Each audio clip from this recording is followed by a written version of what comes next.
اسلام کے مطابق اپنی زندگی گزارے۔ اللہ تبارک و تعالیٰ نے چند احکامات نازل کیے، چند اللہ تبارک و تعالیٰ نے قرآن نازل کیا اور حدیثیں نازل کی تاکہ ہم اپنی زندگی قرآن میں حدیث میں زندگی گزارنے کا ایک طریقہ ہے، زندگی گزارنے کا عبادت کرنے کا ایک طریقہ ہے۔ جو شخص قرآن حدیث کو چھوڑ کر دوسرے طریقے پر زندگی گزارے گا وہ انسان گمراہ ہے۔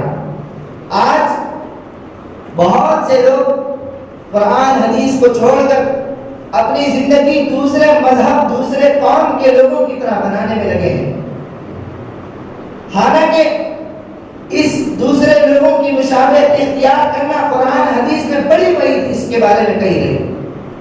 اللہ تبارک و تعالیٰ نے اس کے بارے میں بڑی وعید نازل کی۔ اللہ کے رسول صلی اللہ علیہ وسلم نے دوسرے قوموں کی طرح بننے کو بڑا سنگین جرم قرار دیا۔ میں آپ کو بتاتا چلوں، اللہ تبارک و تعالیٰ نے فرمایا یا ایھا الذین آمنوا ان تطیعوا الذین کفروا یردوکم علی اعقابکم فتنقلبوا خاسرین۔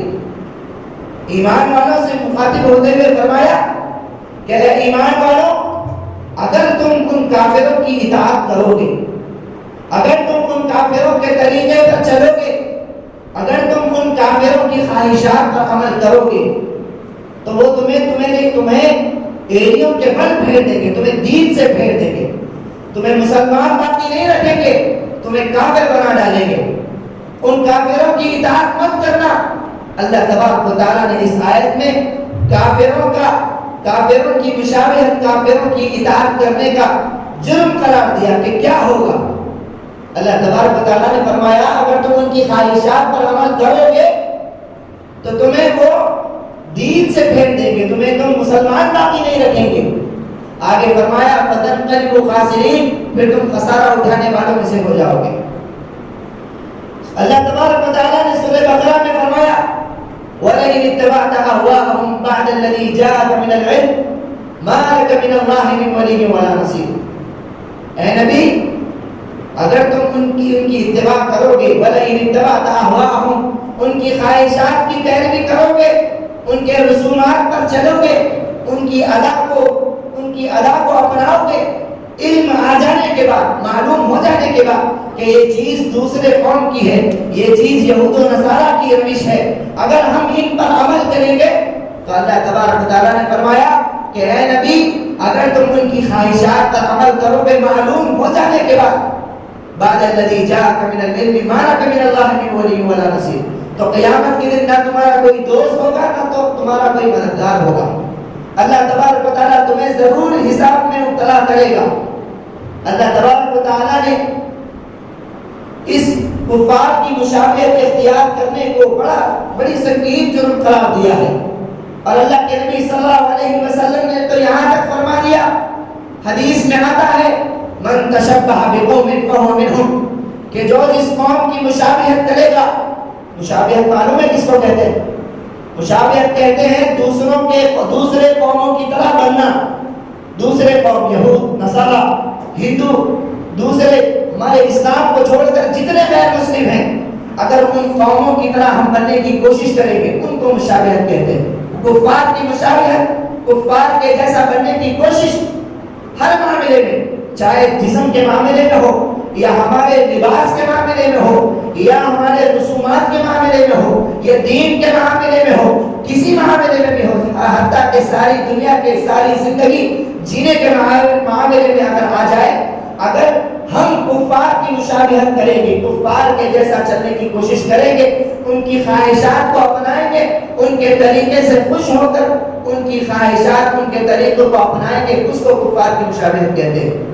تو اللہ کے نبی صلی اللہ علیہ وسلم نے کہا من تشبہ بقوم فہو منہم، کہ جو جس قوم کی مشابہت کرے گا، جو جس قوم کی خواہشات پر چلے گا، جو جس قوم کے طریق پہ چلے گا، جو جس قوم کی ادا کو اپنائے گا، ان کے طریقے سے خوش ہوگا، وہ انہی میں سے ہوگا، وہ انہی میں سے ہوگا۔ اگر ہم یہود کفار ہیں، نصارہ کفار ہیں، دوسرے غیر مسلم، اگر ہم ان کی رسم کو اپنائیں گے، ان کی خواہشات پر چلیں گے تو ہم بھی غیر مسلم، ہم مسلمان ہیں، ہم بھی کافر ہو گئے۔ اللہ اللہ کے نبی صلی اللہ علیہ وسلم نے کہا کہ من تشبہ بقوم فهو منهم، جو جس قوم کی مشابہت کرے گا وہ انہی میں سے ہوگا۔ کیوں؟ اللہ تبارک و تعالیٰ نے اپنے قرآن میں فرمایا ہاں انتم اولئک تحبونہم ولا یحبونکم، تم جتنی چاہی مرضی ان سے محبت کر لو، تم جتنے چاہے ان کی خواہشات پر عمل کر لو، وہ تم سے محبت نہیں کریں گے۔ یہود نصارہ اسلام کے سب سے بڑے دشمن، اللہ کے نبی صلی اللہ علیہ وسلم کے دور میں اور اس سے پہلے مکہ میں یہود اسلام کو بڑی تکلیفیں پہنچاتے رہے، اسلام کو بڑی تکلیفیں ملی یہود و نصارہ کی طرف سے، مشرکین کی طرف سے، مجوسیوں کی طرف سے۔ ہمیں چاہیے کہ ہم یہود و نصارہ کی روش، ان کے اخلاق اور ان کے خواہشات پر نہ چلیں۔ میں آپ کو بہت ساری باتیں تو بہت ساری کہنا چاہتا ہوں، لیکن وقت مجھے اجازت نہیں دیتا۔ میں آپ کو بہت ساری باتیں بتلانا چاہتا ہوں۔ سب سے پہلے ہمارے مسلمانوں نے بستی میں، ہم مسلمانوں میں بہت ساری چیزیں غلط چیزیں آ گئی ہیں۔ ہم سمجھتے ہیں کہ یہ چیزیں اسلام میں موجود ہیں، لیکن وہ اسلام میں موجود ہے۔ میں آپ کو وہ باتیں بتلانا چاہتا ہوں۔ سب سے پہلی چیز رسومات، منحوسیت، نحوست کے بارے میں بتلانا چاہتا ہوں کہ ہم مسلمانوں میں بعض چیزیں نحوست ہے، چیز میں منحوس ہے۔ اگر یہ چیز آئے گی، یہ چیز ہمارے سامنے آئے گی تو منحوس ہمارا دل خراب ہو جائے گا۔ آج سفر کا مہینہ چل رہا ہے، سفر کے مہینے کی 2 تاریخ، محرم کا مہینہ ختم ہو گیا۔ ہم کیا سمجھتے ہیں ماہ سفر؟ ہمارے درمیان میں کیا منحوسیت ہے؟ ہمارے درمیان میں منحوسیت ہے کہ جو سفر کے مہینے میں شادی کرے گا وہ سفروں میں چلے جائے گا، جو سفر کے مہینے میں شادی کرے گا اس کی شادی برباد۔ یہ چیز آج سفر کا مہینہ، یہ بھی اللہ تبارک و تعالیٰ کے اسلام کا دین کا مہینہ ہے۔ اللہ تبارک و تعالیٰ نے قرآن میں فرمایا کہ میں نے 12 مہینے بنائے، 12 مہینے چند مہینے ہیں جو اسلام کے مہینے ہیں۔ اگر ہم انہی میں سے، اس مہینے میں سے اگر ہم سفر کے مہینے کو منحوس سمجھے تو ہم دین کو منحوس سمجھ رہے ہیں، ہم دین کو منحوس سمجھ رہے ہیں، دین میں نحوست نکال رہے ہیں، دین میں خراب نکال رہے ہیں۔ یہ منحوسیت، یہ ماہ سفر، یہ سفر کے مہینے کی منحوسیت کہاں سے چلی آ رہی ہے؟ اللہ کے نبی صلی اللہ علیہ وسلم نے فرمایا لا عدوى ولا حامہ ولا سفر، کہ نہ کوئی بیماری متعدی ہے، نہ کوئی بیماری کسی بیماری کو لگتی ہے، نہ الو میں نحوست ہے، نہ سفر کے مہینے میں نحوست ہے۔ یہ نحوست، یہ سفر کی نحوست یہود و نصارہ کے زمانے سے چلتی ہوئی آ رہی ہے۔ اللہ کے نبی صلی اللہ علیہ وسلم کے زمانے میں اور اس سے پہلے جاہلیت کے زمانے میں اس مہینے کو منحوس سمجھا جاتا تھا، کہ سمجھا جاتا تھا کہ اس میں نہ سفر کریں گے، نہ اس میں شادی بیاہ کریں گے، نہ اس میں کوئی کام کریں گے، جو بھی کریں گے منحوس، ہم برباد ہو جائیں گے، ہمارا وہ کام برباد ہو جائے گا، ہمارا سفر برباد ہو جائے گا۔ سفر کے مہینے کو منحوس سمجھتے تھے کون؟ جاہلیت کے زمانے میں۔ آج جاہلیت کے زمانہ ہے، آج ہم جاہل بنے ہوئے، آج اسلام کا زمانہ ہے، اسلام کا آج مسلمانوں کا زمانہ ہے، لیکن آج بھی لوگ منحوسیت پر چلتے ہوئے آ رہے، منحوس سمجھ رہے سفر کے مہینے کو۔ میں آپ کو بتاتا چلوں، ایک بات بتاتا ہوں کہ اللہ تبارک و تعالیٰ نے قرآن میں فرمایا والعصر، زمانے کی قسم۔ اللہ تبارک و تعالیٰ فرماتا ہے، حدیث قدسی ہے کہ ابن آدم کا بیٹا زمانے کو گالی دیتا رہتا ہے، زمانے کو گالیاں دیتے رہتا ہے، حالانکہ زمانہ میں ہوں۔ اللہ تبارک و تعالیٰ فرماتا ہے کہ زمانہ میں ہوں، زمانے کو ابن آدم گالیاں دیتے رہتا ہے۔ یہ سفر کا مہینہ زمانہ نہیں، یہ سفر کا مہینہ ہے، اس میں 30 دن رہتے ہیں، 30 صبح اور 30 راتیں رہتے ہیں۔ یہ زمانہ، یہ 30 دن کا ایک زمانہ ہے، یہ چھوٹا سا زمانہ، چھوٹا سا وقت ہے۔ اس کو ہم اگر گالی دیں گے، اس کو ہم منحوس سمجھیں گے تو ہم اللہ تبارک و تعالیٰ کو منحوس کہہ رہے ہیں، نعوذ باللہ۔ یہ نہیں ہونا چاہیے کہ ماہ سفر اس مہینے میں، اور میرا اگر آپ مجھ سے پرسنلی اگر مشورہ دیں تو میں کہتا ہوں کہ سفر کے مہینے کی شادی کرنا چاہیے۔ میں کہتا ہوں کہ جو لوگ سفر کے مہینے کو منحوس سمجھتے ہیں، ہم سفر کے مہینے میں شادی بیاہ کر کے ان کو بتلائیں کہ دیکھو بھائی سفر کا مہینہ منحوس نہیں، سفر کے مہینے میں کام کاج کرتے رہیں، سفر کے مہینے کو منحوس نہ سمجھیں۔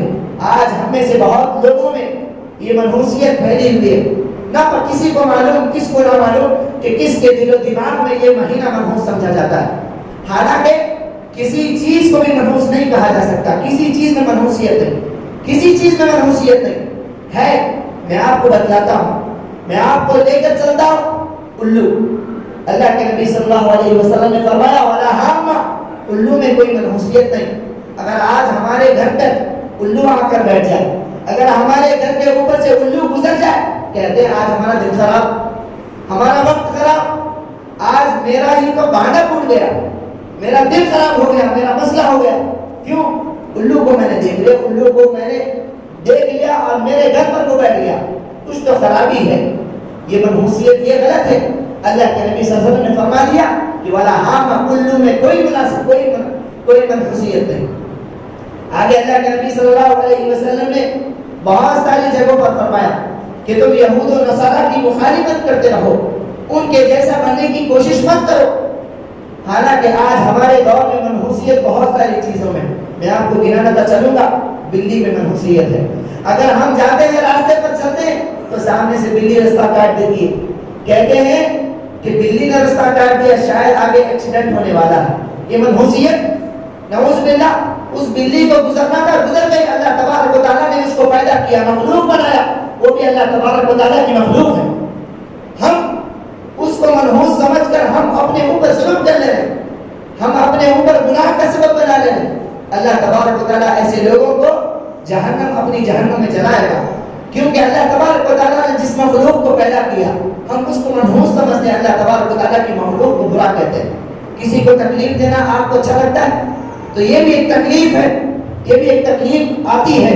دوسری روایت میں ہے ولا طیرہ، دوسری روایت میں بخاری کی روایت ہے، اللہ کے نبی صلی اللہ علیہ وسلم نے فرمایا کہ بشرونی، ہم سمجھتے ہیں کہ اگر کوئی آدمی ابھی دروازے کے اندر آ جائے، ایک دم لائٹ چلے جائے، کہتے ہیں اے افلاس، بڑا افلاس، افلاسی چاہ گئی کہ اس کے آنے سے لائٹ چلے گئی، اس کے آنے سے میرا برا ہو گیا، میرا بھلا ہو گیا۔ یہ منحوسیت ہے کہ آدمی کے اندر منحوسیت ہو سکتی ہے، نعوذ باللہ۔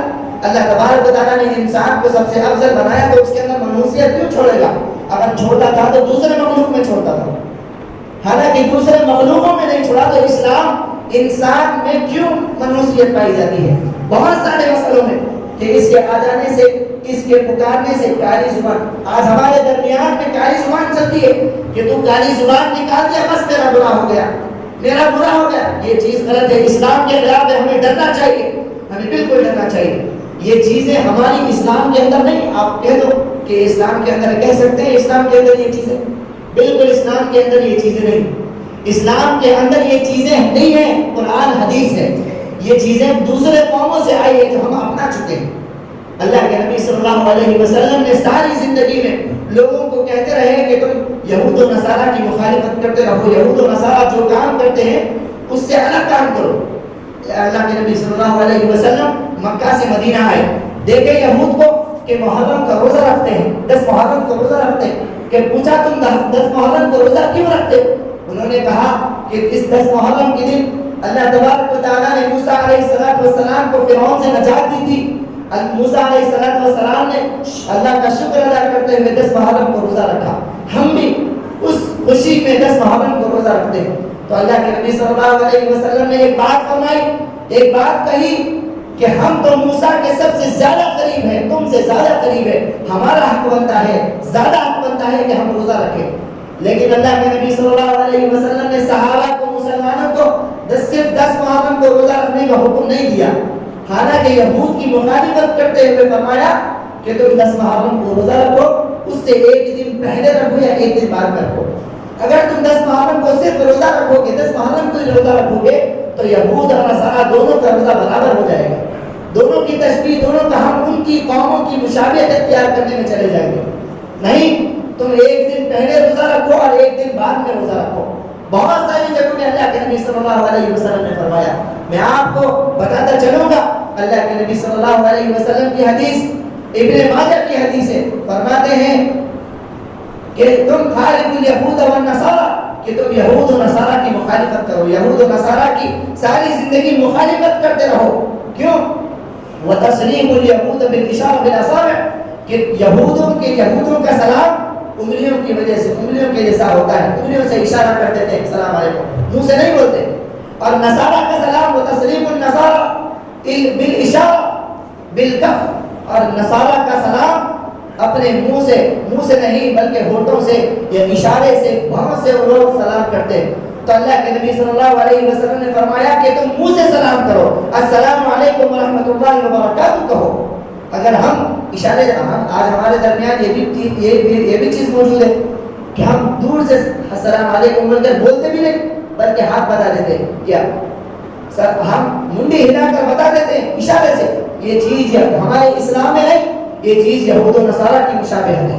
اللہ کے نبی صلی اللہ علیہ وسلم نے ساری زندگی یہود و نصارہ کی مخالفت کرنے کا حکم دیا. اللہ کے نبی صلی اللہ علیہ وسلم نے یہ بھی بات فرمائی، خالف الیہود اعف اللحیہ وغض الشفارب، کہ تم یہودوں کی مخالفت کرتے رہو، تم اپنی داڑھیوں کو معاف کرو اور تم اپنی مونچھوں کو تراشو.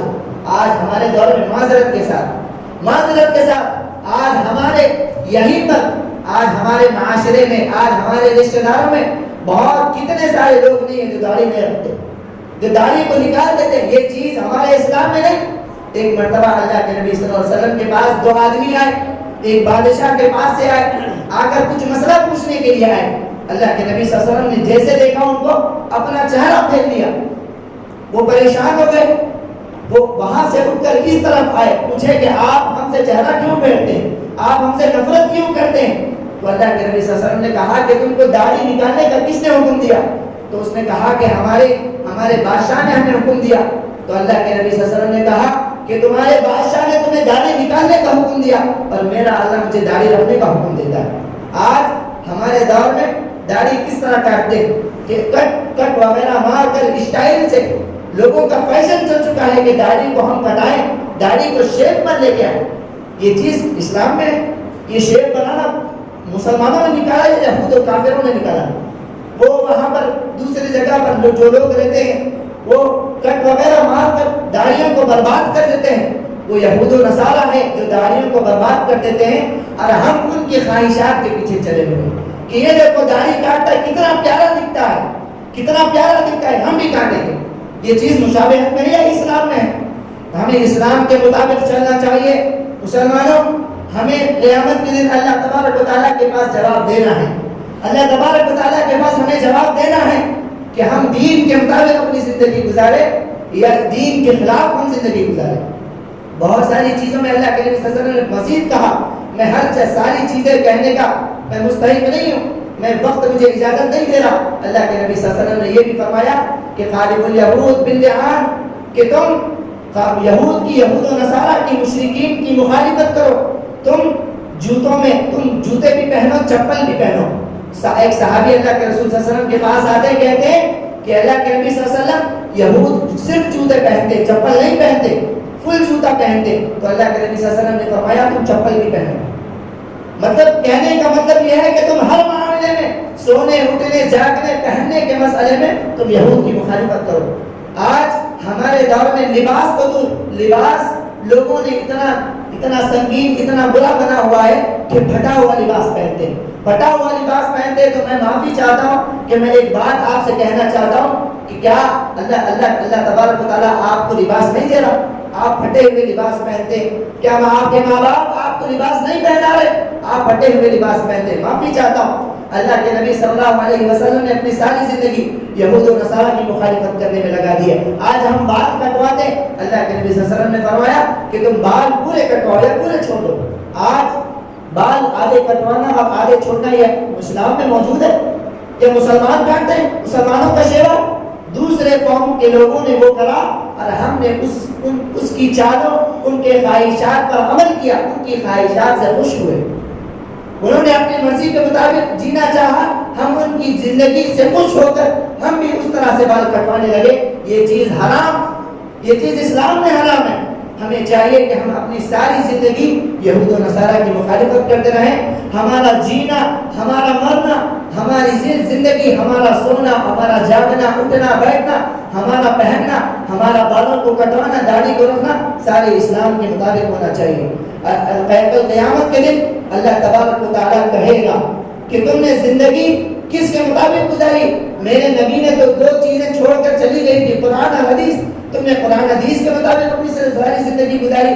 اور جب اللہ تعالیٰ کے رسول صلی اللہ علیہ وسلم حوض کوثر پر ہمیں پانی پلانے کے لیے کھڑے ہوں گے، جب ہم پانی پینے کے لیے انشاءاللہ جائیں گے، جب ہمارے چہروں پر داڑھی نہیں ہوگی تو اللہ کے نبی صلی اللہ علیہ وسلم کیا کہیں گے؟ کیا کہیں گے؟ کہیں گے یہ تو میری امت، یہ میری امت ہی ہے جو داڑھی نکالتی ہے، میری امت یہ نہیں ہو سکتی۔ میری امت تو داڑھی رکھنے والی ہوتی ہے، امت کا شیوا ہے کہ داڑھی رکھنا چاہیے، امت کا شیوا ہے کہ اسلامی لباس پہننا چاہیے۔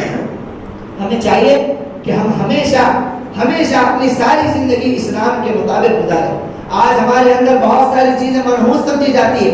اللہ کے نبی صلی اللہ علیہ وسلم نے ایک بات کہہ دی کہ وَلَا شُمَّ وَقَدْ يَكُونُ الْيُمْنَ فِي الْبَيْتِ وَالدَّارِ وَالْفَرَسِ وَالْمَرْأَةِ، کہ اگر کسی چیز میں منحوسیت نہیں، کسی چیز میں اللہ تبارک و تعالیٰ نے منحوس نہیں بنایا، کسی چیز کو اللہ تبارک و تعالیٰ نے منحوس نہیں بنایا، صرف تین چیزوں میں اگر ہو سکتی ہے، تین چیزوں میں برکت بھی ہو سکتی ہے، نحوست بھی ہو سکتی ہے۔ وہ تین چیزیں کیا ہیں؟ ایک گھر، دوسری عورت اور تیسرا گھوڑا۔ یہ تین چیزیں اگر صحیح ہو، اگر گھوڑا طاقتور ہو، اگر اچھا کھاتا ہو، اگر طاقتور ہو، بھاگتا اچھا ہو تو ہمارے لیے برکت ہے۔ اگر وہ سست ہو، بھاگتا نہیں ہو، اگر ہمیں تکلیف ہو رہی ہے تو وہ چیز میں نحوست پائی جاتی ہے۔ اگر عورت بدزبان ہو، بد اخلاق ہو، شوہر کی مخالفت کرتی ہو، شوہر کے ساتھ اس کے اچھے اخلاق نہیں، اچھا کردار نہیں، اچھا رویہ نہیں، تو وہ عورت اس کے لیے اس کی زندگی برباد ہو جاتی ہے، اس کی زندگی تنگ ہو جاتی ہے، اس کے لیے نحوست ہے۔